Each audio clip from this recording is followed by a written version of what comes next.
దేవునికి స్తోత్రం. దేవుని యొక్క పరిశుద్ధ నామములో ప్రభువునందు ప్రియ సహోదరి సహోదరులందరికీ నా వందనములు తెలియజేస్తూ ఉన్నాను. ప్రభు అయిన తండ్రి ఆయన తన ప్రియకుమారుడైన క్రీస్తు యేసును ఈ లోకములోనికి పంపి ఆయన ద్వారా ఇంత గొప్ప రక్షణను సర్వలోకమునకు అనుగ్రహించుటకు దయచూపి ఉన్నాడు. ప్రభు అయిన క్రీస్తు యేసునందు రక్షణ పొందవలసిన దేవుని ప్రజలంతా క్రీస్తు బోధ లేని వారిగానే మిగిలిపోతూ ఉన్నారు. ప్రభు అయిన యేసుక్రీస్తును మేము నమ్ముకున్నాం కాబట్టి ఎక్కడైనా ఒకటే అనే భావన చాలామందిలో ఉంది. కానీ మీరు చాలా నష్టపోతారు. ప్రభు అయిన యేసుక్రీస్తునందు మన యొక్క జీవితంలో ఎంత గొప్ప కృపను పొందటానికి దేవుడు అనుమతినిచ్చాడో, క్రీస్తు బోధ లేకపోయినట్లయితే మన యొక్క జీవితంలో చాలా తీవ్రంగా నష్టపోతామనే సత్యాన్ని కూడా లేఖనాల్లో నుండి నేను మీకు తెలియచేస్తూ ఉన్నాను. క్రీస్తు బోధ లేకుండా ఎవరిని ఇంటికి రానియొద్దని, క్రీస్తు బోధ బోధించడానికి దేవుడు పరిశుద్ధులకు ఒక్కసారి అప్పగించిన ఈ యొక్క కృపలో అనేకులు కృపనే పోగొట్టుకుంటూ ఉన్నారని, క్రీస్తు బోధ ద్వారానే మనము నిత్య జీవం పొందగలము అనే సత్యాన్ని పరిశుద్ధుడైన ప్రభు చాలా రహస్యముగా ఉంచిన లేఖనములు, కడవరి దినములలో ఆయన రాకడ కూడా చాలా సమీపముగా ఉన్నది కనుక సత్య సువార్తను ప్రకటించుటకు ప్రభు అయిన తండ్రి కృప చూపి దేవుని మర్మమై ఉన్న క్రీస్తును మనకు స్పష్టముగా బోధిస్తూ ఉన్నాడు. ఏదో జ్ఞానవంతులమని, పరిశుద్ధులమని, బలవంతులమని కాదు, కానీ అన్ని అర్హతలు ఉన్నవారమని కాదు, కానీ సోదరులారా, ఆయన మహాకృపచేత తన కుమారుని మర్మమును మనకు చాలా తేటగా తెలియచేస్తూ ఉన్నాడు. దీన్ని విశ్వసించుట అది తండ్రి యొక్క అనుమతి చొప్పునే జరుగుతుంది, కానీ అది ఎవరు పడితే వారు విశ్వసించుట కూడా అసంభవం. కనుక పరిశుద్ధుడైన ప్రభు చెప్పినట్లు మనము ఈ యొక్క లేఖనములలో బోధ ఎంత ప్రాధాన్యత కలిగిందో చూస్తున్నాం. ఒకే పరిశుద్ధ గ్రంథాన్ని అనేకులు అనేక విధములుగా చూస్తూ వారు మరి బోధ అనేది లేకుండానే ఎవరిష్టం వచ్చినట్లు వాళ్ళు ఏర్పాటు చేసుకొని వారి వారి సంఘాల్లో వారి బోధలతోనే సాగిపోతున్నట్లుగా కూడా మనం గమనిస్తూ ఉన్నాం. చూడండి, మరి ఈ యొక్క వీడియోలో ప్రభువు బోధ నిమిత్తము పోరాడుట అనే అంశాన్ని చెప్తానన్నాను కదా. దయచేసి ఈ విషయాన్ని మీరు మనసును పెట్టి ఈ వీడియోని పూర్తిగా చూడండి. యోహాను సువార్త 8వ అధ్యాయం 43వ వచనం చూడండి. ప్రభు అయిన యేసుక్రీస్తు ఏం చెప్తున్నాడో దయచేసి గమనించండి. మీరేలా నా మాటలు గ్రహింపకున్నారు, మీరేలా నా మాటలు గ్రహింపకున్నారు, మీరు నా బోధను విననేరకుండుట వలననే అన్నాడు. ఈనాడు దేవుని యొక్క సన్నిధికి వెళుతున్నామని చెప్పుకుంటున్నారు, కానీ దేవుని మాటలు గ్రహిస్తున్నారా? ప్రభు అయిన యేసుక్రీస్తు చెప్తున్నాడు, మీరేలా నా మాటలు గ్రహింపకున్నారు, మీరు నా బోధను విననేరకుండుట వల్లనే కదా అంటూ ఉన్నాడు. బోధ వినకపోయినట్లయితే, బోధ తెలియకపోయినట్లయితే అసలు ఎప్పటికీ మీరు ప్రభు మాటలు గ్రహింపలేరు. నా ప్రియ సహోదరి సహోదరులారా, ఏదో ఒక క్రైస్తవ్యాన్ని చర్చికి వెళ్ళొచ్చే భక్తిని అలవాటు చేసుకున్న వాళ్ళకి ఇవి అసలు అర్థం కావు. నిజముగా దైవభక్తి కలిగి జీవించేవారు, ఏ విధము చేతనైనా ప్రభువుకి ఇష్టలుగా బ్రతకాలని ఆశించిన వారు, అత్యాసక్తి కలిగిన వారికి మాత్రమే ఈ లేఖనాలు గ్రహింపుకు వస్తాయని కూడా నేను మీకు చెప్తున్నాను. గత వీడియోలో ఇశ్రాయేలీయులందరూ ఆసక్తి కలిగిన వారే, కానీ వారి ఆసక్తి జ్ఞానానుసారమైంది కాదనే విషయాన్ని కూడా నేను మీకు చెప్పానండి. నిజముగా ఒక జక్కయ్యను చూడండి, ఏదో యేసు ప్రభు వెళ్తున్నాడంటే చూద్దామంటే ప్రభు అతనికి కనబడడు, కానీ అతను ఎలాగైనా చూడాలనుకున్నాడు కనుకనే చెట్టు ఎక్కి అక్కడ నుండైనా నేను చూడగలనేమో అని ఆశించాడు. కనుకనే ఆనాడే ప్రభువు జక్కయ్య ఇంటికి రక్షణ వచ్చింది అని తెలియజేసిన గొప్ప ఘనమైన అనుభవాన్ని జక్కయ్య జీవితంలో పొందాడు. ఏ విషయంలోనైనా దేవుని యొక్క సంగతులు గ్రహించాలి అంటే ఏదో ఒక భక్తి చేస్తే ఎంత మాత్రము తండ్రి తన యొక్క మాటలు తెలుసుకోవటానికి అనుమతినివ్వడు. ప్రభువు నిమిత్తము చాలా ఆసక్తి కలిగి జీవిస్తేనే కానీ ఈ యొక్క సంగతులు చేరుకోలేరు సోదరులారా. కనుక మీరు గమనించినట్లయితే మీరేలా నా మాటలు గ్రహింపకున్నారు? దేవుని యొక్క మాటలు ఎవరు గ్రహించలేని స్థితిలో ఉన్నారు ఈనాడు. చర్చికి వెళుతున్నారు, వాక్యాలు వింటారు, ఏం వింటున్నారో వాళ్ళకి తెలియదు, ఏం బోధిస్తున్నారు బోధకులకి కూడా అర్థం కాని పరిస్థితులు. ఎందుకు ఈ విధంగా జరుగుతుందంటే బోధించే వారికి బోధ అంటే ఏంటో తెలియదు, వినేవారికి అసలు బోధకుడు చెప్పకపోతే వారికేం తెలుస్తుంది. కనుక అందరూ కూడా ఏదో మామూలుగా అలవాటు ప్రకారంగా ఒక ఆచార ప్రకారముగా దేవుని యొక్క సన్నిధికి వెళ్ళడం, దేవుని యొక్క మాటలు వినడం రావడం జరుగుతోంది. కానీ ఇది సాధారణంగా జరిగిపోతోంది అలవాటుగా. నిజముగా నేను ఈరోజు చర్చికి వెళ్ళాను, ఏమి నేర్చుకున్నాను? నేను ఈరోజు దేవుని యొక్క మాటలు విన్నప్పుడు నిజముగా నాలో ఏం మార్పు కలుగుతుంది అని ప్రతి వారు తన్ను తాను పరిశీలన చేసుకునే అట్టి మనసును కలిగి ఉండి ప్రభువు ఎడల అత్యాసక్తితో వెళితేనే కానీ గ్రహించలేని సంగతులు. ప్రియురాలు పరమగీతాల్లో చెప్తాడు, ఆమె కూడా పడుకొని పర్వాలేదులే అని ధీమాగా ఆయనను వెతుకుదాం అనుకుంటుంది. కానీ ఎంత మాత్రం ఆయన కనిపించడు. ఆమె వీధులు వెంటబడి వెళ్ళి పరుగులెట్టి ఎన్ని తిప్పలు పడితేనే కానీ ప్రభువును ఎదుర్కొనలేని పరిస్థితి కూడా మనం చూస్తాం. కనుక దేవుని యొక్క సత్య వాక్యాన్ని మీరు జాగ్రత్తగా చూస్తే ప్రభువు బోధ తెలియని వారు ఎన్నిటికీ దేవుని యొక్క మాటలు గ్రహింపలేరు. ఆయన బోధ తెలియాలి. బోధ యొక్క ప్రాముఖ్యత చాలా చాలా అత్యధికమండి. అందుకే మరి అది దేవుని యొక్క ప్రజలకు బోధ ప్రాణాధారం అనేసి కూడాను గత వీడియోలో నేను మీకు తెలియచేశాను సోదరులారా. అయితే ప్రభు అయిన యేసుక్రీస్తు నా బోధ మీరు విననేరకుండుట వల్లనే కదా నా మాటలు గ్రహించలేకపోతూ ఉన్నారు అని చెప్తున్నాడు. మరి మీరు ప్రభు బోధను తెలుసుకోగలిగినట్లయితేనే, ఆ బోధ ఏంటంటే సకల విధములైన, చూడండి మామూలుగా నీళ్లు పరీక్ష చేయడానికి చిన్నది ఒక చిన్న మిషన్ లాంటిది తీసుకొని ఈ నీరు ఎంత మంచిదో అని చూస్తాడు. ఆ మిషన్ తన దగ్గర ఉన్నట్టయితే ఏ నీళ్ళనైనా పరీక్ష చేసి తెలుసుకోగలుగుతున్నాడు. అలాగే క్రీస్తు బోధ మన దగ్గర ఉన్నట్లయితే ఎన్ని రకాల బోధలో ఈ బోధలన్నీ కూడా ఎంతవరకు వస్తాయో, ఈ బోధలన్నీ కూడాను మనుషుల యొక్క ఆలోచనల, మనుషుల యొక్క ఉద్దేశములా లేక దేవుని యొక్క చిత్తమా అని మీరు గ్రహించాలంటే నిశ్చయముగా క్రీస్తు బోధ మీకు తెలిసి ఉండాలి.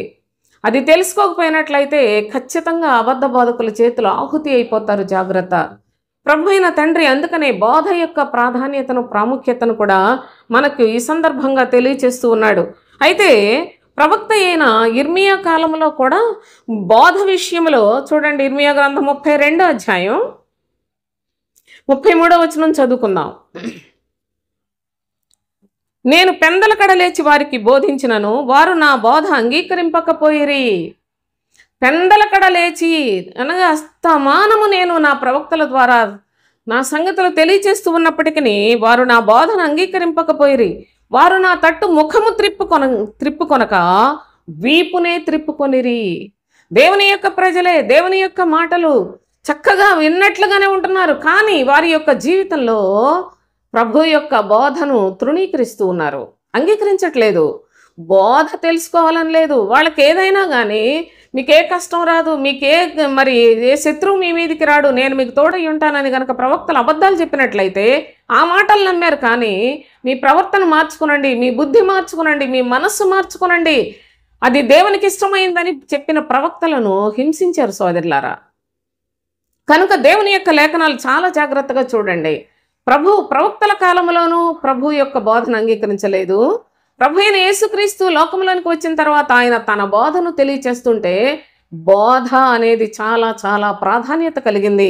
ఆ బోధ మీకు తెలియకపోతే మీ జీవిత కాలం అంతా మీరు దేవుని సన్నిధిలోనే ఉన్నప్పటికీ మీరెంత మాత్రము గ్రహించలేని వారిగానే దేవుని మాటలు ఏం వింటున్నారో, ఎందుకు వింటున్నారో, ఎక్కడికి వెళతారో, ఏంటి మీ బ్రతుకు ఎలా ఉంటుందో పరీక్ష చేసుకునే జ్ఞానం కూడా మీకు రాదు సోదరులారా. అంటే ఎంత అర్హత కావాలో దేవుని యొక్క లేఖనాలు గ్రహించాలంటే దయచేసి అర్థం చేసుకోనండి. సామెతల గ్రంథం 1వ అధ్యాయంలో 25వ వచనం చూడండి. నేను చెప్పిన బోధ ఏమీయూ మీరు వినక త్రోసివేసితిరి. నేను చెప్పిన బోధ అసలు ఏమీయూ మీరు వినటం లేదు, త్రోసివేశారు అని చెప్తూ ఉన్నాడు. నేను గద్దింపగా లోబడకపోతిరి అంటూ ఉన్నాడు. కనుక బోధను ఆనాడు ఈనాడు ఎవరు కూడా తెలుసుకోవటానికి, అంగీకరించడానికి అసలు ఎవరు మనసులు సిద్ధపరచుకునటం లేదు. ఏదో వెళుతున్నారు వస్తున్నారు, మార్పు ఉండదు. అన్ని జనుల మధ్యలో దేవునికి అవమానకరమైన బ్రతుకులు బ్రతకడమే కానీ దేవుని యొక్క చిత్తానుసారంగా జీవించాలనే మనస్సు కలిగిన వారు అప్పుడు లేరట, ఇప్పుడు లేరట. నా బోధ ఏమీ వెనక మీరు త్రోసివేసిత్రి అని ఒక ప్రవక్త చెప్తే, మరి ఒక ప్రవక్త ద్వారా ప్రభు అంటున్నాడు కదా, నేను పెందల కడ లేచి నా ప్రవక్తలను పంపాను, నా మాటలు వారు వినడానికి, నా బోధ వినడానికి వారికి ఇష్టం లేదు. వారు నా తట్టు వీపునే త్రిప్పుకున్నారు, అనగా మేము వినము అని చెప్తున్నారు. కానీ బోధ విషయంలో జాగ్రత్తగా జీవించాలి, ఆయన బోధను అంగీకరించి ఆయనకిష్టముగా జీవించాలి అనే మనస్సు కలిగిన వారు ఆది నుంచి కూడా లేరు అనే సత్యాన్ని కూడా గమనించండి. దేవుని యొక్క మహాకృప ఉన్నవారు మాత్రమే ఆయన బోధను వినగలరు, విశ్వసించగలరు, వెంబడించగలరు, నిత్య జీవాన్ని పొందగలరు అనే సత్యాన్ని ప్రభు ఈ సందర్భంగా మనకు తెలియచేస్తూ ఉన్నాడు. అయితే మరి అపోస్తుల కార్యములు 5వ అధ్యాయం 28వ వచనం చదువుకుందాం. ప్రధాన యాజకుడు వారిని చూచి, మీరు ఈ నామమును బట్టి బోధింపకూడదని మేము మీకు ఖండితముగా ఆజ్ఞాపింపలేదా? ఇదిగో మీరు యెరూషలేమును మీ బోధతో నింపి ఈ మనిషిని హత్య మా మీదకి తేవాలని ఉద్దేశించుచున్నారని చెప్పాను. ప్రధాన యాజకుడు అంటే యాజకులందరికీ కంటే అత్యంతమైన ఉన్నతమైన స్థాయి కలిగిన వాడు, అంటే ఎంతో భక్తి కలిగిన వారై ఉండాలి. ఇలాంటి ప్రధాన యాజకులు కూడా ప్రభు అయిన యేసుక్రీస్తుని గురించి ఎరుగని వారిగానే ఉండి కేవలము ధర్మశాస్త్రాన్ని అనుసరించుచు అందులో కూడా బోలెడంత నీచ కార్యకలాపాలలో తలబెట్టి వారి యొక్క జీవితంలో ఒక పద్ధతి లేకుండా ఎలాంటి మాటలు మాట్లాడుతున్నారో చూడండి. మీరు ఈ నామమును బట్టి బోధింపకూడదని మేము మీకు ఖండితముగా ఆజ్ఞాపించలేదా? అసలు మీరు బోధించకూడదు అని అపోస్తలుల కట ప్రధాన యాజకులు ఖండితంగా ఆజ్ఞాపించారట. అంతేకాదు, ఇదిగో మీరు యెరూషలేమును మీ బోధతో నింపి, చూడండి, యెరూషలేమును మీ బోధతో నింపి ఈ మనిషిని హత్య మా మీదికి తేవాలని ఉద్దేశంతో ఉన్నారు. మీరు ఎందుకు మాకు ఇలాంటి బోధలు చెప్తారు? మీ బోధతో యెరూషలేమునంతా నింపేస్తున్నారు. ఆ మనుషుడి యొక్క హత్యను మా మీదకి తేవాలనుకుంటున్నారని చెప్తున్నాడు. నా ప్రియ సహోదరులారా, బోధ దగ్గరకు వచ్చేటప్పటికి ఎంత క్రూరమైన పరిస్థితులు, మరి దేవుని యొక్క సన్నిధిలో ఉన్న ప్రజలే అనగా ప్రధాన యాజకులు, శాస్త్రులు, పరిసయ్యులు అందరూ కూడాను ప్రభువును సిలువేసింది కాక అపోస్తలులు క్రీస్తుని గురించి ప్రకటన చేస్తుంటే వాళ్ళందరినీ కూడా ఎంత బాధిస్తూ ఉన్నారో కూడా దయచేసి గమనించండి. బోధ విషయంలోనే నిజముగా దేవుని యొక్క లేఖనముల ఎడల ఆసక్తి కలిగిన వారైతే రోజుకొక చిన్న మాట, ఒక నిమిషం కూడా లేని వాక్యాన్ని కూడా చూడలేని క్రైస్తవ సమాజము ఎంత ఘోరముగా ప్రతి దినమున దేవుని యొక్క ఒక మాట అయినా సరే ఈ మాటను మన జీవితంలో ఉపయోగకరంగా ప్రభు యొక్క లేఖనములో నుండి జాగ్రత్తగా ఉపయోగించుకుందామన్న ఆసక్తి కూడా లేకుండా ఎందరో వారి యొక్క వ్యర్థమైన మరి వారి కోరికలను నెరవేర్చుకునే బోధకులను తమ కొరకు పోగు చేసుకుంటూ ఉన్నారే కానీ సత్యాన్ని అంగీకరించడానికి, క్రీస్తు బోధ యందు లక్ష్య పెట్టడానికి ఏ ఒక్కరు కూడా మనస్సు లేని వారై ఉన్నారనే సత్యాన్ని కూడా ప్రభు యొక్క లేఖనాల్లో నుండి నేను మీకు చూపిస్తూ నేటి దినాన్ని కూడా అదే పరిస్థితులు కొనసాగుతూ ఉన్నాయని కూడా నేను మీకు తెలియజేస్తూ ఉన్నాను. ఇది దేవుని యొక్క కృప ఉన్నవారు మాత్రమే క్రీస్తు బోధను అంగీకరించగలరు. సోదరులారా, ఈ యొక్క సత్యాన్ని కూడా దయచేసి జ్ఞాపకం చేసుకునండి. అపోస్తుల కార్యములు 15వ అధ్యాయంలో 24వ వచనం చదువుకుందాం. కొందరు మా యొద్ద నుండి వెళ్ళి తమ బోధ చేత మిమ్మల్ని కలవరపరిచి మీ మనస్సులను చెరుపుచున్నారని వింటిమి.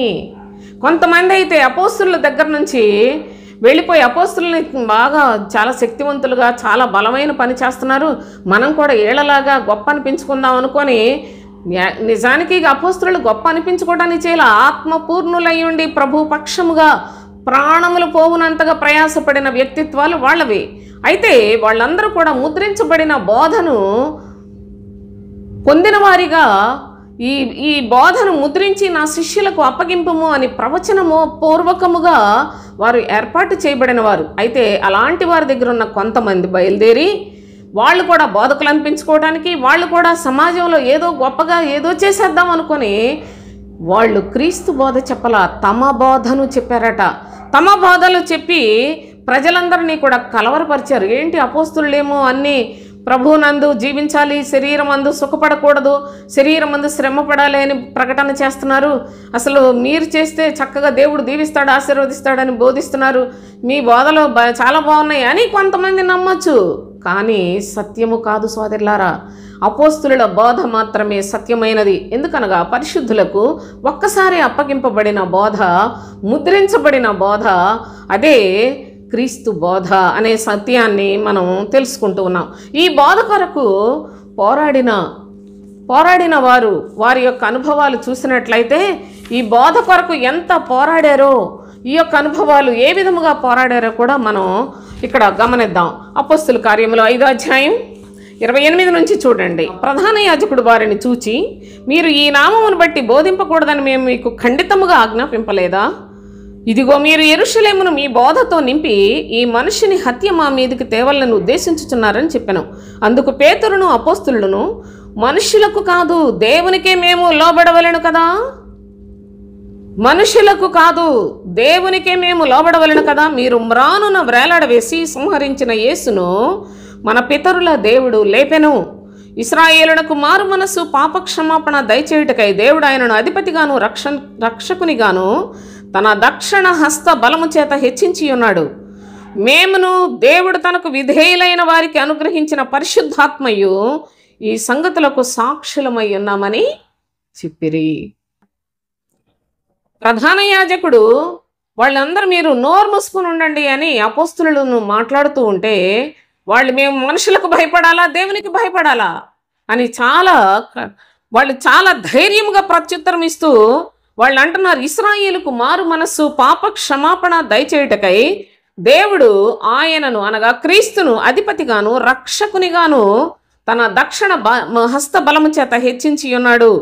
మేమును దేవుడు తనకు విధేయులైన వారికి అనుగ్రహించిన పరిశుద్ధాత్మయు, తనకు విధేయులైన వారికి అనుగ్రహించిన పరిశుద్ధాత్మయు ఈ సంగతులకు సాక్షులమని చెప్పారు. ఎవరికి పడితే వారికి పరిశుద్ధాత్మ రాదు.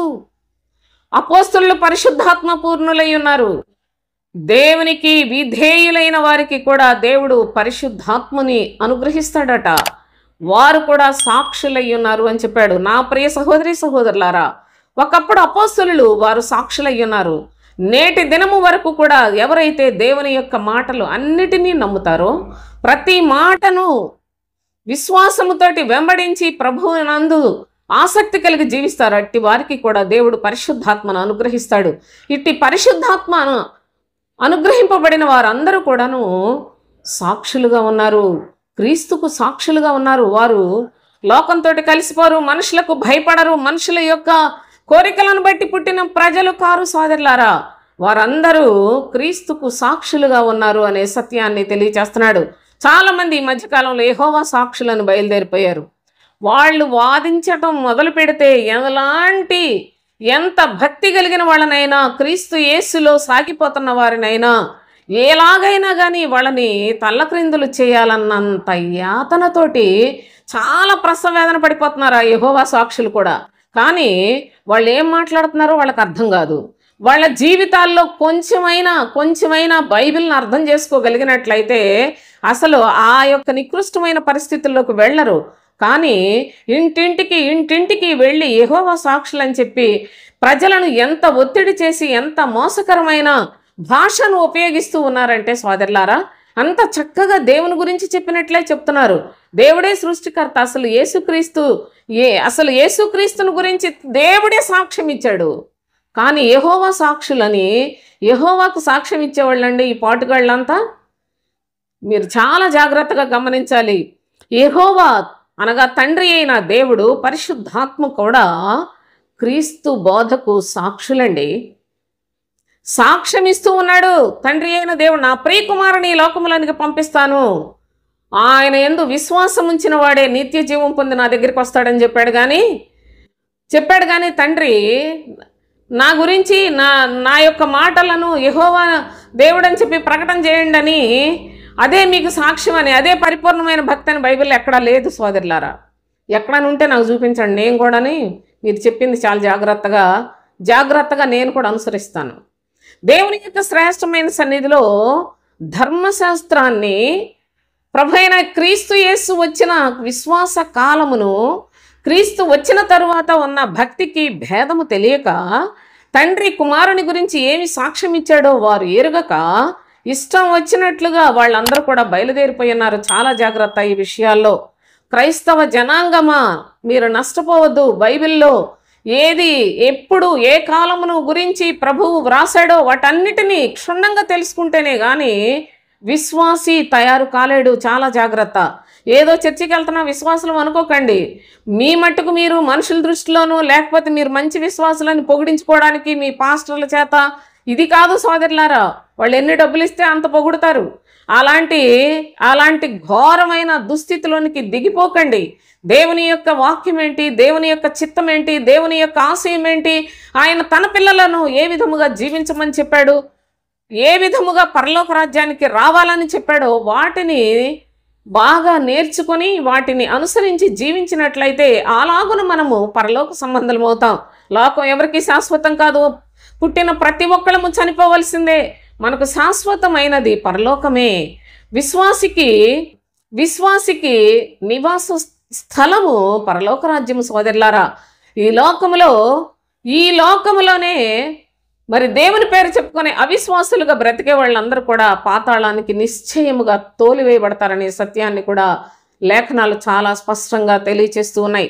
కనుక అపోస్తలులు ఎంత ధైర్యముగా, వారు దేనికి భయపడక, వాళ్ళు ఏంటి, అధికారం ఉన్న వాళ్ళు ఏం చేస్తారో తెలియదు, ఏమి చేసుకున్నా పర్వాలేదు, మేము క్రీస్తుకు సాక్షులమని, వారే కాదు దేవునికి విధేయులై పరిశుద్ధాత్మ పొందిన వారందరూ కూడాను క్రీస్తుకు సాక్షులై ఉండాలి. ఆ పద్ధతిని చెప్పాడు. కానీ మాకు దేవుని ఆత్మ వచ్చింది, పరిశుద్ధాత్మ వచ్చేసింది అని చెప్పి ప్రస్తుత కాలంలో పరిశుద్ధాత్మ అని చెప్పి గెంతులేస్తున్నారు చూడండి. వారు పరిశుద్ధాత్మ పొందిన వారు కారు సోదరులారా. పరిశుద్ధాత్ముడు అంటే పరిశుద్ధమైన జీవిత విధానాన్ని, పరలోక సంబంధమైన సత్యవాక్యాన్ని విశ్వసించే శక్తిని అనుగ్రహిస్తాడు. అందుకే చెప్తున్నాడు, దేవుని యొక్క వాక్యము నశించిపోవచ్చున్న వారికి వెరితనంగా ఉంది, అది రక్షింపబడుచున్న వారికి దేవుని శక్తి. సిలువను గూర్చిన వార్త ఎంత శక్తివంతమైనదో దయచేసి ఆలోచించేయండి. సిలువను గూర్చిన వార్తయే సర్వలోకానికి రక్షణ, విడుదల, విమోచన కలుగు చేస్తుందని దయచేసి ప్రతి చోట మీరు కూడా మీ అనుభవంలో కొందరికైనా సరే సాక్షార్థముగా జీవించడానికి ప్రయత్నం చేయండి. అయితే అపోస్తుల కార్యములు 17వ అధ్యాయం 16వ వచనం నుంచి చదువుకుందాం. పౌలు ఏథెన్స్లో వారి కొరకు కనిపెట్టుకుని ఉండగా ఆ పట్టణము విగ్రహములతో నిండి ఉండుట చూచినందున అతని ఆత్మ పరితాపం పట్టలేకపోయాను. కాబట్టి సమాజ మందిరములలో యూదులతోనూ భక్తిపరులైన వారితోనూ ప్రతి దినమున సంత వీధిలో తన్ను కలుసుకుని వారితోనూ తర్కించుచూ వచ్చెను. ఎపికూరీయులలోనూ స్తోయికులలోనూ ఉన్న కొందరు జ్ఞానులు అతనితో వాదించిరి. కొందరు ఈ వదరబోతు చెప్పునది ఏమిటని చెప్పుకొనిరి. అతడు యేసును గూర్చియు పునరుద్ధానమును గూర్చియు ప్రకటించిన గనుక మరికొందరు వీడు అన్యదేవతలను ప్రచురించుచున్నాడని చెప్పుకొనిరి. అంతట వారు అతను వెంట పెట్టుకుని అరేయోపగు అను సభయొద్దకు తీసుకొని పోయి, నీవు చేయుచున్న ఈ నూతన బోధ ఏటిదో మేము తెలుసుకొనవచ్చునా? కొన్ని క్రొత్త సంగతులు మా చెవులకు వినిపించుచున్నావు అని మాట్లాడి ఉన్నారు. చూడండి, అపోస్తులుడైన పౌలు సువార్త పని తప్ప అతనికి వేరే పని లేదు. సువార్త తప్ప ఒక్క సెకండ్ కూడా అతనికి మనసు ప్రక్కకు పోయిన పరిస్థితులు లేవు. అలాగున దేవుని యొక్క ఆత్మ సంపూర్ణముగా క్రీస్తు ఆత్మను సంపాదించుకున్నవాడయి సువార్త పనిలో ఎంతో భారముగా కొనసాగుతూ ఉన్న దినములలో అతను ఏథెన్స్ వారి కొరకు కనిపెట్టుకుని ఉండగా ఆ పట్టణం అంతా కూడా విగ్రహాలతో నిండిపోయి ఉన్నదట. అది చూచి చాలా బాధ కలిగింది. అయ్యో, జీవం కలిగిన దేవుణ్ణి వీరు తెలుసుకోకుండా మనుషుల చేతి పనులైన విగ్రహాలతోటి ఎంత నష్టపోతూ ఉన్నారని తాను చాలా బాధపడిపోయి పరితాపం పట్టలేకపోయానని చెప్పాడు. కాబట్టి సమాజ మందిరంలో యూదులతోనూ భక్తిపరులైన వారితోనూ ప్రతి దినమున సంత వీధిలో తన్ను కలుసుకుని వారితోనూ అందరితో ఎక్కడ పడితే అక్కడ స్వార్థ చెప్తూ తర్కిస్తూ వస్తూ ఉన్నాడు. అంతేకాదు చాలామంది ఈ వదరబోతు చెప్పేదేటని కొంతమంది జ్ఞానులు అనిపించుకుంటున్న వారు చాలా భయంకరంగా మాట్లాడుతూ ఉన్న పరిస్థితులు, అతడు యేసును గూర్చి పునరుత్థానమును గూర్చి ప్రకటిస్తూ ఉన్నాడు గనుక యేసును గూర్చి పునరుత్థానమును గూర్చి చూడండి, జాగ్రత్తగా చూడండి. యేసును గూర్చి అనగా ప్రభు అయిన యేసు ఏ విధముగా రక్షకుడిగా లోకంలోనికి వచ్చాడో ఆ సంగతులు, పునరుత్థానమును గూర్చి అన్నాడు. పునరుత్థానము అంటే ప్రభు చనిపోయి తిరిగి లేచి మూడో దినాన లేచిన అనుభవాన్ని కదా మనం పునరుత్థానం అంటాం. అయితే మీరు గమనించండి, ఒక ప్రత్యేకమైన సందర్భంలో ప్రభు అయిన యేసుక్రీస్తు చెప్తాడు, పునరుత్థానమును జీవమును నేనే అని. అనగా క్రీస్తే పునరుత్థానము. కనుక యేసును గురించి, క్రీస్తును గురించి బోధిస్తూ ఉన్నాడు, ప్రకటన చేస్తూ ఉన్నప్పుడు కొంతమంది వీడు అన్య దేవతలను ప్రకటిస్తూ ఉన్నాడని చెప్పుకుంటున్నారట. ఏంటి నువ్వేదో క్రొత్త సంగతులు చెప్తున్నావని మాట్లాడుతున్నారు, ఏంటి నూతన బోధ ఏంటి మాకు కాస్త చెప్పు అని మాట్లాడుతూ ఉన్నారు. నా ప్రియ సహోదరి సహోదరులారా, నూతన బోధయే ఇది. నిజముగా యేసును గురించి, పునరుత్థానమును గురించి బోధించుట నూతన బోధయే సోదరులారా. అంతకుముందు ఎన్నడూ కూడాను పరలోక రాజ్య సంబంధమైన సంగతులను గూర్చి బోధించిన వారు లేరు. ఒక మనుష్యుడు ఈ లోకంలో బ్రతికినంత కాలము బ్రతికి చనిపోతాడు కనుక మంచిగా బ్రతకండి అనే విషయాలే చెప్పాడు. కానీ ఆత్మ యుగయుగములు దేవునితో జీవించే పద్ధతులు ధర్మశాస్త్రంలో బోధించలేదు. కనుకనే ఇక్కడ ఎంతో స్పష్టంగా అపోస్తులు ప్రభు అయిన క్రీస్తును గురించి సాక్ష్యమిస్తూ ఉన్నారు. అంతేకాదు అపోస్తులుడైన పౌలు యేసును గురించి, పునరుత్థానమును గురించి అనగా క్రీస్తు ఆయన ఏ విధముగా చనిపోయి తిరిగి లేస్తాడో, తిరిగి రాబోతూ ఉన్నాడో సంపూర్ణమైన స్వార్థను ప్రకటించుట ఈ బోధ క్రొత్త బోధ. నీవు బోధించుచున్న ఈ నూతన బోధ ఎట్టిదో మేము తెలుసుకునవచ్చునా? కొన్ని క్రొత్త సంగతులు నీవు మా చెవులకు వినిపించుచున్నావు. ఈ క్రొత్త సంగతులు అంగీకరించుట బహు కష్టతరమైనది. అందుకే క్రీస్తు బోధను అంగీకరించుట చాలా కష్టమండి. క్రీస్తు బోధను బోధించేవారు లేరు సోదరులారా. ఆనాడు అపోస్తులుడైన పౌలు చెప్పిన బోధను ఏంటి ఈ క్రొత్త బోధ అని ప్రశ్నించారు కదా. ఈనాటికి కూడా ప్రభు చనిపోయి 1000 సంవత్సరాలు అవుతుంది, అయినప్పటికీ ఇప్పటికీ కూడా క్రీస్తు బోధ తెలియలేదు, ఎక్కడ ప్రకటించబడుట లేదు అంటే నిజముగా ఎంత ఘోరమైన సాతాను యొక్క తంత్రములు లోకములో ఏలుబడి చేస్తూ ఉన్నాయో, సంఘములలో బోధకులు ఎంతగా సాతాను యొక్క ఏజెంట్లుగా పనిచేస్తూ ఉన్నారో నా ప్రియ సహోదరి సహోదరులారా మీరు ఆలోచన చేసుకునండి.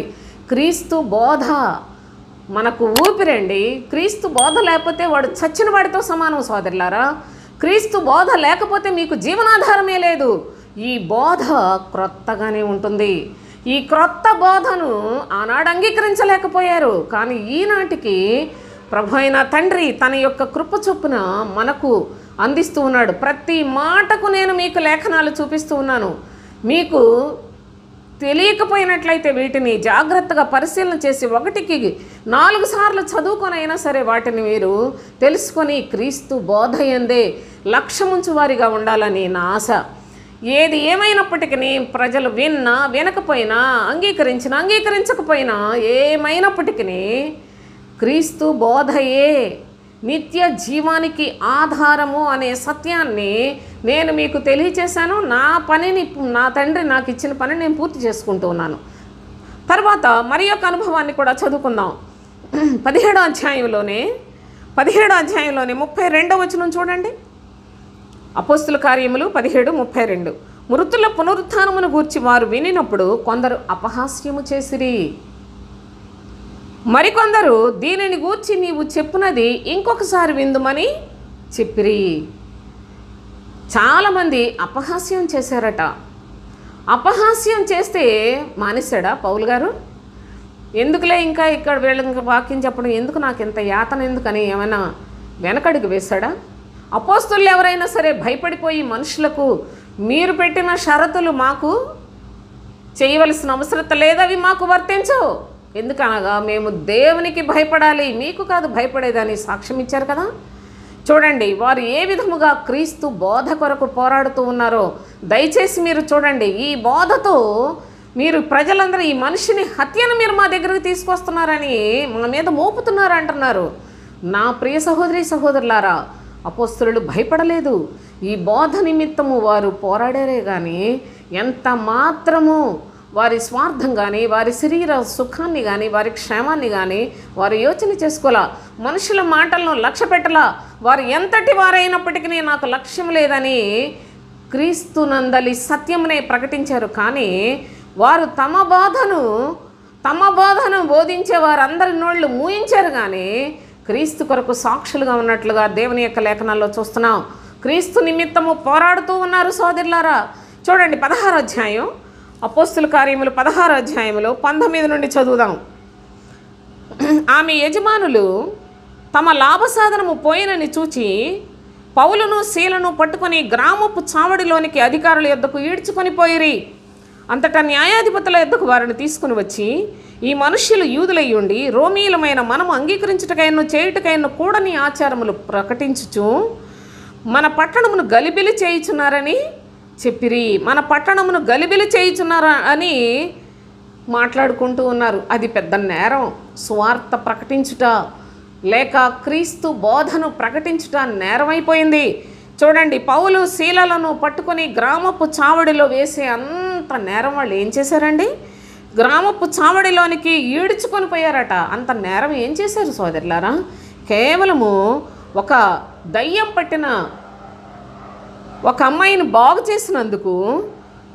చేసినందుకు వాళ్ళు ఎంత శిక్ష అనుభవించాలా? చూడండి ఇంకా ఏం చెప్తున్నాడు. అప్పుడు జనసమూహము వారి మీదికి దొమ్మిగా వచ్చెను. న్యాయాధిపతులను వారి వస్త్రములు లాగివేసి వారిని బెత్తములతో కొట్టవలనని ఆజ్ఞాపించిరి. వారు చాలా దెబ్బలు కొట్టి వారిని చెరసాలలో వేసి భద్రముగా కనిపెట్టవలనని చెరసాల నాయకునికి ఆజ్ఞాపించిరి. అతడు అట్టి ఆజ్ఞను పొంది వారిని లోపల చెరసాలలోనికి త్రోసి వారి కాళ్లకు బొండలు వేసి బిగించెను. కాళ్లకు బొండలు వేసి బిగించి కొట్టారు. దొమ్మిగా అందరూ వచ్చి పడిపోయారు. ఎంత బాధ పెట్టారో ఒకసారి, ఎన్ని దెబ్బలు కొట్టారో చూడండి సోదరులారా. చూడండి న్యాయాధిపతులను వారి వస్త్రములు లాగివేసి వారిని బెత్తములతో కొట్టవలనని ఆజ్ఞాపించిరి.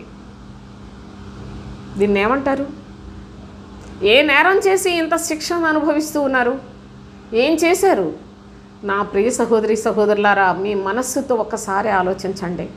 ప్రభు కొరకు మనం ఏం చేస్తున్నాం? అపోస్తలులు వాళ్ళు ఏమన్నా కర్మపాత్రులా? వాళ్ళు ఏమన్నా సరే మరి ఏమన్నా నేరాలు చేసిన వారా? వారు ఎందుకు అనుభవించారు? మన రక్షణ కొరకు కాదా? లోకములో క్రీస్తును ప్రకటించుటకు కాదా? లోకములో క్రీస్తునందలి సత్యమును స్థాపించి అనేకులకు నిత్య జీవం పొందినట్లుగా వారు సువార్త సత్యమును ప్రకటన చేసి వారు క్రీస్తు బోధను ప్రకటన చేస్తే వారికి అన్ని శ్రమలు వచ్చాయి. ఈ దినాల్లో బోధకులు అందరూ అబద్ధాలు చెప్పేవాళ్ళు కనుక వాళ్ళకి ఏ బాధ ఏ శ్రమ రాదు. పైపెచ్చు చక్కగా అలంకరించుకొని బోధలు చేస్తున్న ఈ బోధకులను చూస్తే అందరూ కూడా ఆ బోధకుల్ని పొగుడుతున్నారండి. నిజంగా అపోస్తలులు వారి యొక్క అనుభవాన్ని చూడండి. క్రీస్తు బోధ కొరకు వారు ఎన్ని దెబ్బలు తిన్నారో చూడండి సోదరులారా. వారు దేవుని యొక్క పక్షముగా పోరాటము చేస్తూ ఉన్నారు కనుక, అనగా ఒక బలహీనరాల్ని బలపరిస్తే బాగు చేస్తే నేరమాది. ఒక దయ్యం పట్టి సోది చెప్పుకుంటూ చాలా చాలా చాలా బాధాకరమైన పరిస్థితిలో ఉన్న ఆమెను చూచి కనికరించటం నేరమా? దానికోసం వాళ్ళ లాభానికి వెలితి కలిగిందని చెప్పి ఇంత కిరాతకముగా మరి అందరూ కలిసికట్టుగా అపోస్తుల్ని బాధించుట ఎంతవరకు అది న్యాయమైనదో ఒకసారి మీరు ఆలోచించండి. సువార్తకు లోకములో చోటు ఉన్నదా? సత్యమునకు ఎక్కడైనా సరే స్థలముందా? సత్య సువార్తను ప్రకటించినట్లయితే వాళ్ళని ఎవరు లక్ష్య పెట్టరు. అబద్ధాలు చేసి వాళ్ళని వీళ్ళని విమర్శించుకుంటా, ఇంకా చెప్పాలంటే ఒకళ్ళనొకళ్ళు పొగుడుకుంటా చాలా చక్కగా అలంకరించుకొని ఉన్న వాళ్ళని చూసి ఈ జనాలు కూడాను వాళ్ళకి సపోర్ట్ చేసేవాళ్లే కానీ సోదరులారా, అనగా అబద్ధానికి సపోర్ట్ చేస్తారు కానీ సత్యమునకు సహాయకులుగా ఉండాలని. కానీ దేవుని యొక్క వాక్యము చాలా అరుదుగా వినిపిస్తూ ఉంది కనుక మనం ఈ విధంగా ఎక్కడైనా వినిపిస్తే దేవుని యొక్క వాక్యానికే మనందరము కూడా సపోర్ట్గా ఉండాలనే కనీసమైన విఘ్నత కూడా లేని క్రైస్తవ జనాంగానికి మరి ఏమి ప్రభువు శిక్షలు నిర్ణయించాడో నాకైతే తెలియదు. కానీ సోదరులారా, దేవుని యొక్క మాటలను నిర్లక్ష్య పెడతారు. దేవుని పేరు చెప్పుకొని మరి ఒకడు ఆయన నామంలో అబద్ధాలు చెప్తే వాడిని అంగీకరిస్తాడని క్రీస్తు యేసే లోకంలో శరీరధారిగా ఉన్నప్పుడు చెప్పాడు. మీరు నన్ను అంగీకరింపరు, నా పేరట మరొకడు వచ్చినట్లయితే వాడిని మీరు అంగీకరిస్తారని ఏనాడో యేసయ్య చెప్పాడు. కనుక బహు జాగ్రత్తగా ఈ లేఖనములను మీరు గమనించమని మిమ్మల్ని వేడుకుంటూ ఉన్నాను. చూడండి, దేవుని యొక్క శ్రేష్టమైన సన్నిధిలో అపోస్తలులు వారు ఎంతగా క్రీస్తు బోధ కొరకు పోరాడుతూ ఉన్నారో దయచేసి మీరు గమనించాలని కూడా నేను ఈ సందర్భంగా తెలియచేస్తున్నాను. అపోస్తల కార్యములు 21వ అధ్యాయంలో 21వ అధ్యాయం 27వ వచనం 28వ వచనం చదువుకున్నాను. చూడండి, 7 దినములు కావచ్చినప్పుడు ఆసియా నుండి వచ్చిన యూదులు దేవాలయములు అతన్ని చూచి సమూహమంతటిని కలవరపరచి అతనిని బలవంతముగా పట్టుకొని, ఇశ్రాయేలీయులారా సహాయము చేయరండి, ప్రజలకును ధర్మశాస్త్రమునకును ఈ స్థలమునకును విరోధముగా అందరికీ అంతటను బోధించుచున్నవాడు వీడే. మరియు వీడు గ్రీసు దేశస్థులను దేవాలయంలోనికి తీసుకుని వచ్చి పరిశుద్ధ స్థలమును అపవిత్రపరచి ఉన్నాడని కేకలు వేసిరి. అపోస్తులుడైన పౌలు ఒకే మాటలో చెప్పాలి అంటే అపోస్తులందరిలో కూడా మిక్కిలి శ్రేష్ఠుడు. జాగ్రత్తగా గమనించాలి. ప్రభు అయిన యేసుక్రీస్తు ఆయన ఎంత గొప్పవాడై తండ్రి కుమారుడిగా, తండ్రి చేత పరలోకములో నుండి పంపబడిన కుమారుడుగా ఉన్నాడో ఆయన కన్నా ఆయన దేవుని కుమారుడు. అయితే దేవుని కుమారుని యొక్క ఆత్మ అంతటిని సమృద్ధిగా పొందిన అపోస్తులుడైన పౌలు ఎక్కడైనా క్రీస్తు కంటే ఎవరైనా ఆయన ఎక్కువగా అనుకుంటారని తన గురించి ఏమీ చెప్పుకోకుండా సకలమైన ప్రజలందరికీ, సర్వలోకములో ఉన్న ప్రజలందరికీ కూడా సాక్షిగా క్రీస్తు కొరకు, క్రీస్తును చూపించుట కొరకు, క్రీస్తును ప్రత్యక్షపరచుట కొరకు సాక్షి అయిన అత్యంత ప్రాధాన్యత కలిగిన భక్తుడు అపోస్తులుడైన పౌలు. అయితే అలాంటి పౌలును నిజంగా వాళ్ళు ఆయన మాటలను సద్వినియోగపరచుకోలేకపోయారు. ఆ కాలంలో ఆయన బోధలను తృణీకరించారు. నా ప్రియ సహోదరి సహోదరులారా, చూడండి, ఇక్కడ అంటున్నాడు, ఆసియా నుండి వచ్చి యూదులు దేవాలయంలో వచ్చిన యూదులట దేవాలయంలో అతన్ని చూచి సమూహమంతటిని కలవరపరిచి అతనిని బలవంతముగా పట్టుకొని, ఇశ్రాయేలీయులారా సహాయము చేయరండి, ఏదో పెద్ద గొప్ప కార్యం చేసినట్టు సహాయము చేయరండి, ప్రజలకును ధర్మశాస్త్రమునకును ఈ స్థలమునకును విరోధముగా అందరికీ అంతటను బోధించువాడు వీడే. అందరికీ బోధించేది, అంతటను బోధించేది. అంతేకాదు ధర్మశాస్త్రమునకును ఈ స్థలమునకును విరోధముగా. చూసారా, ధర్మశాస్త్రానికి విరోధంగా బోధించాడా? ధర్మశాస్త్ర సంబంధమైన భక్తి ప్రభు అయిన యేసుక్రీస్తు సిలువయందు కొట్టివేసి క్రొత్త బోధను అనుగ్రహించి పరలోక సంబంధమైన నిరీక్షణతో పరలోక రాజ్యానికి వారసులుగా చేసే క్రొత్త బోధను చెప్తే ఆ బోధకు సాక్షార్థముగా బోధించుచున్న అపోస్తులుడైన పౌలును చూచి దేవుని ప్రజలు అనబడుతున్న వారే వీరందరూ చెప్పుకుంటున్నారు. చూడండి, ఘనకార్యం చేసినట్లు, ఇశ్రాయేలీయులారా రండి మాకు సహాయం చేయండి, వీడు చాలా దుర్మార్గుడు, అందరికీ అంతటా అసలు ధర్మశాస్త్రానికి విరోధంగా బోధిస్తున్నవాడు వీడే. ఎలా చెప్పారో చూడండి. మరియు వీడు గ్రీసు దేశస్థులను దేవాలయంలోనికి తీసుకుని వచ్చి పరిశుద్ధ స్థలమును అపవిత్రపరచినవాడు అని ఎంతగా పౌలు మీద ఎంత నేరాలు మోపుతూ ఉన్నారో కూడా దయచేసి ఆలోచన చేయండి.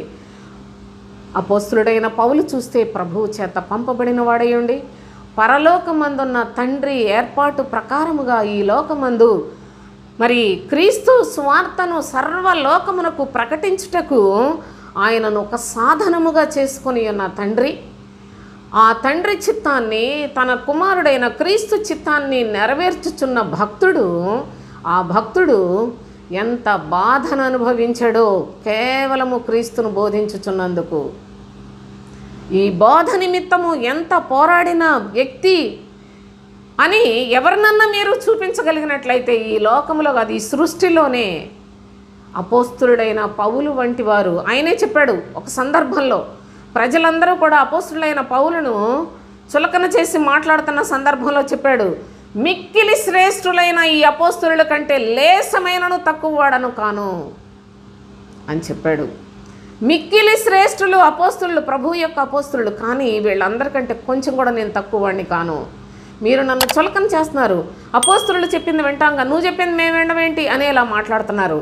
కానీ నా ప్రియ సహోదరి సహోదరులారా, మనుషులకు ప్రాధాన్యత కాదు, దేవుని చిత్తాన్ని తెలుసుకోనండి అని వాళ్ళందరూ మధ్యలో చాలా దృఢముగా ధైర్యముగా లేచి చెప్తూ ఉన్నాడు.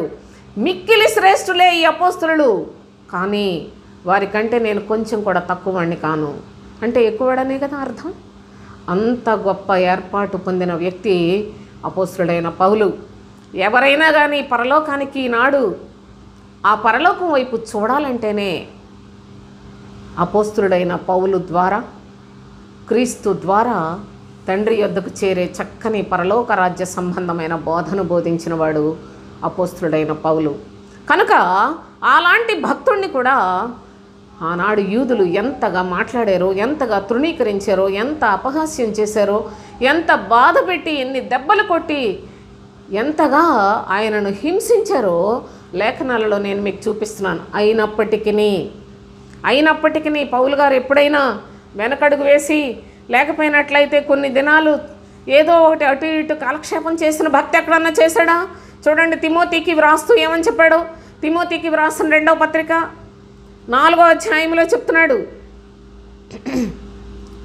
6వ వచనం నుండి చూడండి. నేను ఇప్పుడే పానార్పణముగా పోయబడుచున్నాను, నేను వెడలిపోవు కాలము సమీపమై ఉన్నది.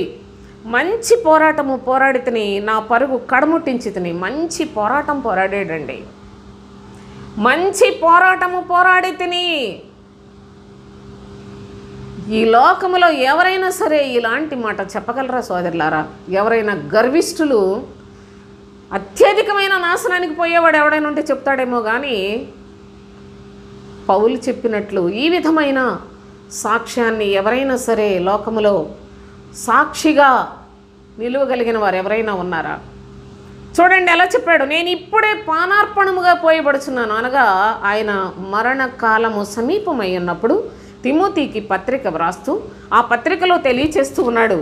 పానార్పణముగా అంటే ఇక నేను నా ప్రభు కొరకు అర్పణ అయ్యే టైం దగ్గరకు వచ్చింది, నేను వెడలిపోవు కాలము సమీపమై ఉన్నది, మంచి పోరాటం పోరాడి తిని, నా పరుగు కడముట్టించి తిని, విశ్వాసమును కాపాడుకుంటుని. ఈ మాటల అర్థం తెలియక ఈనాడు క్రైస్తవులు ఎవరు చనిపోయినప్పటికీ మంచి పోరాటం పోరాడి తిని అని రాసుకుని సమాధుల మీద రాసుకునే, అబ్బబ్బబ్బా ఎంత అజ్ఞానమో, ఎంత గ్రుడ్డితనమో, ఎంత వెర్రితనమో నా ప్రియ సహోదరి సహోదరులారా. అపోస్తులైన పౌలు గురించి వ్రాయబడిన, ఆయన వ్రాసుకున్న సంగతులు నా గురించి, లేకపోతే నా వాళ్ళు ఎవరైనా చనిపోయారనుకో, వాళ్ళు అలాంటి బ్రతికేరా, వాళ్ళ గురించి మనం వాటిని ఒక వ్యక్తి తాను గెలిచినవాడు ఆయనను గురించి ఆయన వ్రాసుకున్న సంగతులు సాధారణమైన మనుషులు పాపంలో ఉండి చచ్చిన వాళ్ళు కూడా రాసుకుంటున్నారంటే ఎంత ఘోరమో చూడండి.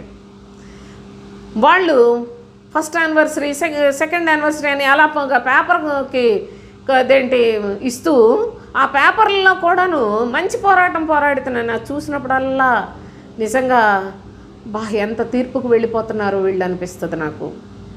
ఈ వ్రాసిన వాళ్ళు ఎంత దుర్మార్గులు మనుషులు, ఎంత గ్రుడ్డి బ్రతుకులు. అసలు పరీక్ష చేసుకుని వారిని వారు పరిశీలించుకునే జ్ఞానం కలిగిన వాళ్ళు కూడా లేరా? పౌలు గారు ఎన్ని దెబ్బలు, ఎన్ని హింసలు, ఎన్ని చిత్రహింసలు అనుభవించి క్రీస్తు బోధను బోధించి, ఈ బోధ బ్రతికించే బోధ కనుక ప్రతి వారిని క్రీస్తు ఎదుట నిలువబెట్టే అంత భారంతో ఆయన పరిచర్య చేసి ఆ పరిచర్య చేయడానికి, ఆ విధమైన సువార్త ప్రకటించడానికి ఎన్ని దెబ్బలు తిన్నాడో, ఎన్ని హింసలు, ఎన్ని జాగారాలు, ఎన్ని ఉపవాసాలు, ఎంత వస్త్రహీనతతో బ్రతికిన పరిస్థితులు కలిగిన వాడై ఉన్నాడో, ఆయన చివరిగా తన యొక్క వాక్యాన్ని పూర్ణ హృదయంతో విశ్వసించిన తిమోతితో, నా కుమారుడా తిమోతి చాలా జాగ్రత్త, నా టైం అయిపోతుంది, నేను వెడలిపోయే కాలం వచ్చేసింది, మంచి పోరాటం పోరాడాను, విశ్వాసాన్ని కాపాడుకున్నాను, నా పరుగును తుదముట్టించాను, కాబట్టి నీవు కూడా నా అడుగుజాడల్లో క్రీస్తు రాజ్యమునకు అర్హత కలిగి ఆయన కొరకే నువ్వు సాక్షార్థముగా జీవించని చెప్పడానికి ఇన్ని సంగతులు చెప్తే, ఏ భక్తి లేని ఒక అనామకుడు, ఒక త్రాగుబోతు, ఒక తిండిబోతు, ఒక నీచమైన చావు చచ్చిన వాళ్ళందరూ కూడా క్రైస్తవులు అనిపించుకొని పేరు ఉన్నది కనుక అందరూ కూడా ఇలాంటి మాటలు పెట్టుకుంటున్నారు. ఇది చాలా చాలా నేరం సోదరులారా. అసలు ఇలాంటి వాక్యాలను అన్వయించుకున్నట చాలా తప్పండి అసలు. కనుక చూడండి, ఇక్కడ భక్తుడు అంటున్నాడు, ఇక మీదట నా కొరకు నీతి కిరీటం ఉంచబడి ఉన్నది. నేను నా పోరాటాన్ని అంతటినీ కూడా మొత్తాన్ని నేను ఎంతగా నా శక్తి కొలది పోరాడాలో అంతవరకు పోరాడాను, మంచి పోరాటం పోరాడాను. వాళ్ళు ఎన్ని దెబ్బలు కొట్టినా నా ప్రభువు నిమిత్తం నేను వాటన్నిటినీ సంతోషంగా భరించానే కానీ ఎక్కడ ఎప్పుడు ఎవరికి భయపడలేదు. నా సొంత శరీర క్షేమాన్ని గురించి ఆలోచించుకోలేదు. నా కుమారుడా, నేను ఈ పోరాటములో, ఈ మంచి పోరాటములో ఓడిపోలేదు, గెలిచాను. మంచి పోరాటం పోరాడి తిని నా పరుగు కడముట్టించి తిని నాకు తండ్రి ఇచ్చిన పనంతా సంపూర్ణముగా నెరవేర్చాను, విశ్వాసాన్ని కాపాడుకున్నాను అన్నాడు. అంత మహాభక్తుడు విశ్వాసమును కాపాడుకున్నానని వ్రాసాడు. ఈరోజు అసలు విశ్వాసం ఏంటో, విశ్వాసులు ఎవరో, ఏంటి విశ్వాసమో, అసలు ఈ లోకంలో చర్చికి వెళ్ళే విశ్వాసులని పేర్లు పెట్టుకుంటున్నారు. ఇంక భాష అంతా మార్చేసింది సాతాను. ఈ యుగ సంబంధమైన దేవత అవిశ్వాసులైన వారి మనోనేత్రములకు గ్రుడ్డితనము కలుగు చేసింది. కనుకనే చర్చీలకు పోయి గుడ్డోళ్ళు అయిపోతున్నారు. చర్చికి వెళ్లకుండా చీకటిలో ఉన్నవారు చర్చికి వెళ్ళి ప్రభువుని నమ్ముకున్నామని చెప్పి గ్రుడ్డివారు అయిపోతూ ఉన్నారు. ఎందుకనగా ఈ చర్చికి వెళ్ళిన వాళ్ళందరూ కూడా యుగ సంబంధమైన దేవత చేత పట్టబడి వీళ్ళెటూ క్రీస్తుని ఎరుగరు కనుక వీళ్ళందరినీ కూడా గ్రుడ్డోళం చేసి పడేసిందండి. క్రీస్తు బోధ తెలుసుంటే మీరు వాక్యమును గ్రహిస్తారని మొదటిగానే ప్రభు చెప్పిన మాట మీకు జ్ఞాపకం చేశాను సోదరులారా. మీరు నా మాట ఎందుకు గ్రహింపకున్నారు? నా బోధ విననేరకుండుట వల్లనే కదా. నా మాటలు ఎందుకు గ్రహించుటలేదు మీరు? నా బోధను విననేరకుండుట వలననే కదా. ప్రభువు యొక్క బోధ, క్రీస్తు బోధను గనక వినినట్లయితే లోకంలో సమస్తమైన పరిస్థితులన్నిట్లలో కూడా విజయము పొందే చక్కని జ్ఞానము నీకు వస్తుంది. ఆ జ్ఞానముతోటి సకల విధములైన అనుభవ జ్ఞానాన్ని సంపాదించుకొని అతి శ్రేష్టమైన పరలోక సంబంధమైన జ్ఞానమును సంపాదించుకొని క్రీస్తుతో కూడా యుగయుగములైన రాజ్యంలో చేరే చక్కని ప్రవర్తనను కలిగి ఉంటారండి.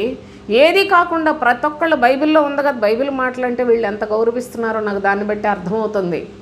అసలు దేవుని యొక్క వాక్యంలో ఇలా ఉంది, ఎవరి కొరకు వ్రాశారు, ఏ భక్తుడు ఎంత ప్రయాసపడ్డాడు. అసలు మనం ఏమి ప్రయాసపడకుండా మనలాంటి వాళ్ళం ఇలాంటి వాక్యాలు మన జీవితానికి మనం అన్వయించుకుంటే ఇది తప్పు కాదా? ఒక చెడ్డవాడిని మంచోడు అంటే అందరూ ఆక్షేపించరు. ఒక చెడ్డవాడిని వాడి యొక్క చెడుతనాన్ని చూసి వాడిని పొగుడుతుంటే వాళ్ళందరూ కూడా నాశనానికి వెళ్ళిపోతారండి. అంత ఘోరమైన పరిస్థితులు ఉన్నాయి ప్రభు యొక్క తీర్పుల్లో. అయితే ఒక క్రీస్తు సాక్షిని ఏమీ కాకుండా ప్రతి ఒక్కళ్ళు కూడా ఆ మాటలు రాసుకుంటున్నారంటే అది చాలా తప్పు సోదరులారు అసలు. కనుక దేవుని యొక్క లేఖనములో ఆయన అంటున్నాడు, నా కొరకు నీతి కిరీటం ఉంచబడి ఉన్నది అని తెలియచేస్తూ ఉన్నాడు. కనుక దేవుని యొక్క శ్రేష్టమైన సన్నిధిలో భక్తులు వాళ్ళు పోరాడారు. వాళ్ళు క్రీస్తు కొరకు, క్రీస్తు బోధ కొరకు పోరాడారండి. వాళ్ళు తమ కోసం నాకు ఇది లేదు అది లేదు అని పోరాడలా. లేకపోయినట్లయితే ఈ లోకంలో గొప్ప అనిపించుకోవటానికి పోరాడలేదు. అందుకనే భక్తుడు చెప్తాడు కదా, నేను చూడండి కొరింథీయులకు రాసిన మొదటి పత్రిక 2వ అధ్యాయం మొదటి వచనం చూడండి. సహోదరులారా, నేను మీ యొద్దకు వచ్చినప్పుడు వాక్చాతుర్యముతో గాని జ్ఞానాతిశయముతో గాని దేవుని మర్మమును మీకు ప్రకటించుచు వచ్చిన వాడను కాను. వాక్చాతుర్యంతో మాటలు చెప్పలా, జ్ఞానాతిశయముతోటి దేవుని యొక్క మర్మములు చెప్పలా. ఈనాడు ఏదైనా కాస్త తెలిస్తే అబ్బో అసలు మాకు అదొచ్చు ఇదొచ్చు ఏదో తెలిసిపోయింది, అసలు వాళ్ళకి తీరా చూస్తే అసలు క్రీస్తు అంటే కూడా తెలియదు. అలాంటి మాట నేను అన్నందుకు ఒకవేళ వీళ్ళందరూ ఇది ఏదో పిచ్చిదిలాగా ఉందో అనుకోవచ్చు, ఏదనుకున్నా మంచిదే. కానీ నా ప్రియ సహోదరి సహోదరులారా, మాకు యేసుక్రీస్తు తెలియపోవడం ఏంటి అని మాట్లాడతారు. కానీ యేసు క్రీస్తుకున్న భేదం, క్రీస్తు బోధ యొక్క ప్రాధాన్యత, క్రీస్తు బోధను మన యొక్క హృదయములలో ఏ విధముగా నివాసము చేయనట్లుగా మనము ఆ బోధ యందు లక్ష్యం ఉంచాలో ఆ సంగతులను గురించి ప్రకటించేవాళ్ళు ఎక్కడ ఉన్నారండి? నాకు ఎవరు కనిపించట్లేదు అసలు. కనుకనే అపోస్తుడైన పౌలు అంటున్నాడు, నేను మీ మధ్యకు వచ్చినప్పుడు వాక్చాతుర్యముతో కానీ జ్ఞానాతిశయముతో దేవుని మర్మమును మీకు ప్రకటించుచూ వచ్చిన వాడను కాను. నేను యేసుక్రీస్తును అనగా సిలువ వేయబడిన యేసుక్రీస్తును తప్ప మరి దేనిని మీ మధ్య ఎరగకుందునని నిశ్చయించుకుంటుని సిలువ వేయబడిన యేసుక్రీస్తును మాత్రమే ప్రకటించాను. అంతకన్నా స్వస్థతలు చేసే యేసు, అద్భుతాలు చేసే యేసు, పడగొట్టి లేపే యేసు నేను ఎట్టడి బోధలు చేయలేదు. నేను కేవలము సిలువ వేయబడిన క్రీస్తును మాత్రమే మీకు ప్రకటించాను.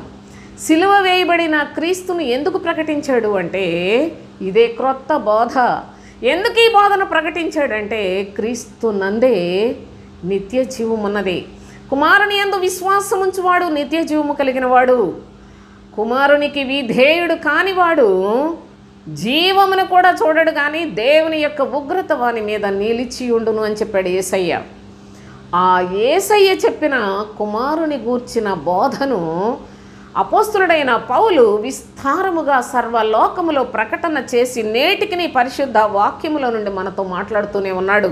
కనుక ఆయన సిలువ వేయబడిన క్రీస్తునే బోధించాడు.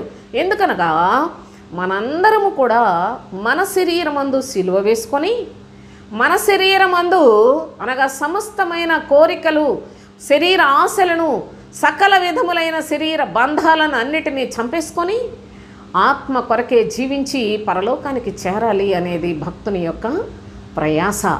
ఈ బోధ కొరకు ఆయన పోరాడిన పోరాటం కూడా అదే అనే సత్యాన్ని దయచేసి మీరు గమనించండి. చివరిగా ఓ మాట చదువుకొని ముగించేద్దాం. హెబ్రీయులకు రాసిన పత్రిక, హెబ్రీయులకు రాసిన పత్రికలో 13వ అధ్యాయం 9వ వచనం చదువుకుందాం. నానా విధములైన అన్య బోధల చేత త్రిప్పబడకుడి, నానా విధములైన అన్య బోధల చేత త్రిప్పబడకుడి. ఎంత చక్కగా చెప్పాడో చూడండి. భోజన పదార్థములను బట్టి కాక కృపను బట్టి ఏ హృదయమును స్థిరపరచుకునటం మంచిది. భోజనములను బట్టి ప్రవర్తించిన వారికి ఏమీ ప్రయోజనము లేదు. ఏదో ఈ బోధలు ఆ బోధలు రకరకాల బోధలు ఉన్నాయి, వాటిని అన్య బోధలు అన్నాడు. పరిశుద్ధ గ్రంథములో ఒకే ఒక బోధ అనుసరించవలసిన బోధ, పరలోకానికి తీసుకుని వెళ్ళే మార్గము ఒక్కటే. యేసయ్య చెప్పాడు, నేనే మార్గము సత్యము జీవం అన్నాడు. అన్నీ ఎంత రహస్యముగా ఆయన మాటలు మాట్లాడి ఉన్నాడో గమనించండి. ఆ యొక్క మార్గమే క్రీస్తు. ఆ క్రీస్తునందు క్రీస్తు క్రీస్తు క్రీస్తు అంటావు ఏంటంటే క్రీస్తు బోధలో నూతనమైన జీవాన్ని, నూతనమైన జీవములో నుండి సమృద్ధి అయిన జీవాన్ని పొందే చక్కని శక్తి ఉంది కనుక భక్తుడు అంటున్నాడు, నానా విధములైన అన్య బోధలు ఉన్నాయి, నానా విధములు వేల కొలది బోధలు ఉన్నాయి, కానీ మనం అనుసరించవలసినది ఒక్కటే బోధ. అందుకే పరిశుద్ధులకు ఒక్కసారే ఇచ్చాడు ఆ బోధన, ఇక దానికి మార్చడానికి వీల్లేదు. అది ముద్రించబడిన బోధ అని చెప్పాడు. దాన్ని సీలేస్తాడు, ఇక దాన్ని ఎవ్వడు మార్చడానికి వీల్లేదు. మార్చుచూ వచ్చిన వాళ్ళందరూ నానా రకాలుగా చెప్తారు, ఈ అన్య బోధల చేత మీరు త్రిప్పబడకండి. భోజన పదార్థములను బట్టి అనగా మా పాస్టర్ గారు భలే చెబుతున్నారు, మా పాస్టర్ గారు భలే చెప్తున్నారు అనుకొని ఏదో ఒకటి మీకు అనుకూలమైన బోధలను బట్టి సంతోషపడి మీరు ఆ విధముగా మీ ఆత్మీయ జీవితాలను పాడు చేసుకోనకుండా ఎంత చక్కగా చెప్పాడో చూడండి. భోజనమును బట్టి ప్రవర్తించిన వారికి ఏ మేలు కూడా ఉండదు, ఏ ప్రయోజనము కూడా ఉండదు. భోజన పదార్థములను బట్టి కాక కృపను బట్టి ఏ హృదయములను స్థిరపరచుకునటం మంచిది అన్నాడు. కృప, నీ కృప జీవము కంటే ఉత్తమమైనది అన్నాడు. కృపను బట్టియే హృదయములను స్థిరపరచుకుని కలిగి ఉండాలి. కానీ సోదరులారా, ఈ బాధలు, అక్కడ వాళ్ళు ఆ బాధలు చెప్పారు, వీళ్ళు ఈ బాధలు చెప్పారు, ఇవన్నీ రకరకాల బాధలు. అపోస్తులకు దేవుడిచ్చిన బోధ, ఆ బోధయే సత్యమైన బోధ, అదే క్రీస్తు బోధ. ఈ క్రీస్తు బోధ లేకుండా ఎవరైనా ఇంటికి వచ్చినా అసలు రానియొద్దని కూడా చెప్పిన లేఖనాలు ఉన్నాయి. ఇది నేను చెప్పానా? నేను కూడా అనుసరించవలసిందే కదా. మనందరము ఈ బోధన విశ్వసిస్తేనే కదా దేవుని యొక్క రాజ్యానికి వెళ్ళేది. అనేక మంది అపోస్తలుల దగ్గర నుండి కూడా వెళ్ళిపోయి వాళ్ళు తమ బోధలను ఏర్పాటు చేసుకున్నారట ఆనాడే, అపోస్తలుల కాలంలోనే. కనుక ఈనాడు అట్టివారు కోట్ల కొలదిగా బయలుదేరిపోయారు. వీళ్ళందరూ కూడా సాతాను సంబంధులే. వీళ్ళందరూ కూడా అపవాది యొక్క యుక్తితో వాడిని అనుసరించుచు లోపల బయటికి గొర్రెల చర్మములు వేసుకుని వస్తున్న తోడేళ్లే కానీ ప్రభు యొక్క సేవకులు కారు. ప్రభు యొక్క సేవకులైనట్లయితే క్రీస్తు బోధన చెప్తారు, మిమ్మలను ఈ లోకములో పరిశుద్ధులుగా తయారు చేస్తారు, పరలోక వాసులుగా తయారు చేస్తారు. అట్టి బోధయందు మనము పూర్ణ విధేయత కలిగి ఆ బోధ కొరకు మనశక్తి కొలది మనము కూడా పోరాడుచు పరలోకము కొరకు సిద్ధపడాలి అని తెలియచేస్తున్నాడు. అంతేగాని లోకంలో ఈ బాధలు కాదు, ఆ బాధలు కాదని చెప్పి ఎవరితో గొడవ పడితే వచ్చేది కాదు. మనమే శ్రమను అనుభవించి, అపోస్తలులు చూడండి, వారు అనేక శ్రమలు అనుభవించి ఆ బోధను స్థిరపరిచారు. సోదరులారా, మన జీవితాల్లో మనము కూడా క్రీస్తు బోధను అనుసరిస్తూ మనలను మనము తగ్గించుకొని దాసునిగా దీనత్వము కలిగి ఉండి శరీర దురాశలను చంపేసుకొని పరలోక సంబంధమైన నిరీక్షణ కలిగి ఉండి అనేక నిందలు, దూషణలు, అవమానాలు భరిస్తూ సహిస్తూ క్రీస్తు రాజ్యము కొరకు సిద్ధపడితే మరికొంతమందికి ప్రభువు దారి చూపించే కృపను మనం పొందగలం. అంతేగాని గొడవలాడుకొని, మాట్లాడుకొని, డిబేట్లు పెట్టుకొని, వాదించుకొని వృధాగా కాలయాపన చేసినంత మాత్రాన దేవుని యొక్క పరిశుద్ధనామం అన్ని జనుల మధ్యలో అవమానపరచబడుతోందే కానీ మనలను మనమే తగ్గించుకొని మన సిలువను ఎత్తుకొని ప్రభువును వెంబడించుట ద్వారా అనేకులకు రక్షణ మార్గాన్ని చూపించగలిగిన వారం అవుతాం. మన యుద్ధోపకరణములు శరీర సంబంధమైనవి కావు. అవి ఎట్టి దుర్గములనైనా పడద్రోయజాలినంత బలము కలిగినవి అని చెప్పిన భక్తుని యొక్క మాట చూడండి. వాళ్ళు ఈ లోకంలో శరీర రీతిగా ఎవరితోని పోరాడలేదు. వాళ్ళు ఆత్మ సంబంధముగా సాక్ష్యార్థముగా సాక్షులై వారి శరీరములు ప్రభువు కొరకు సజీవయాగముగా అర్పణ చేసి అనేకులకు నేటికి ఈ యుగ సమాప్తి వరకు కూడా ప్రభువు యొక్క సాక్షులుగా పోరాడుతూనే ఉన్నారు. దేవునికి స్తోత్రం. అట్టి భక్తిని మనము కూడా అలవర్చుకుని క్రీస్తు బోధకు సాక్ష్యార్థముగా జీవించడానికి మనలను మనమే సిద్ధపరచుకుందాం. దేవునికి స్తోత్రం. ముగించేస్తాను.